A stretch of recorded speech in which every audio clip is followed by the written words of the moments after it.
Seward Park presentation. I'm Jay Valgora, and I'm the founder of Studio V Architecture, and I'm proud to be part of this team for Seward Park. I believe where you come from has a tremendous influence on where you want to go. I was born in the city of Buffalo, and I think that for me in my practice, a big part of what we do is looking at how we can take communities and revitalize them, change them, and weave them back into the fabric of their surrounding neighborhoods. And growing up in Buffalo was a big influence for me because this was a city that has really seen tremendous challenges and underinvestment. My father worked in steel mills, and my mother was an English teacher. And when I grew up there, I saw firsthand how cities could suffer from lack of investment and from improper development.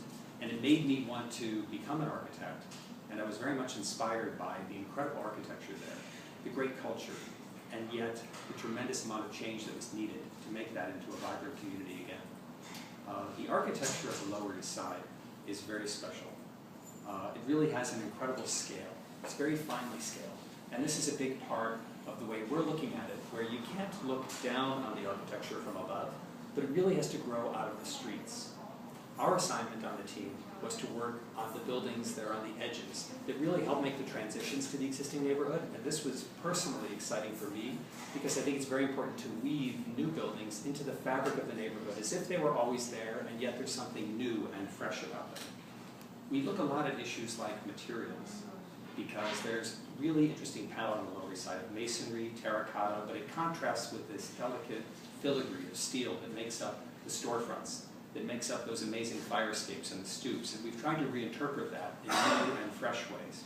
I also think that there's a whole history of innovation on the Lower East Side, of constant change, and while the architecture must reference the old, it should be of our time and reflect new features where we created unexpected openings, hidden green gardens to reference the community gardens that are there, or new sustainable features as well as new materials. The Lower East Side also has a particular resonance for me personally. That's where I met my wife, who first emigrated from Hong Kong at the age of 4 years and lived there her entire life. And when we first married, the Lower East Side was our first home. I would be proud to be a part of this amazing team to help you revitalize and redesign the Lower East Side in a way that fits into the history and character of this neighborhood and creates a continuity with what was there and points the way towards its future.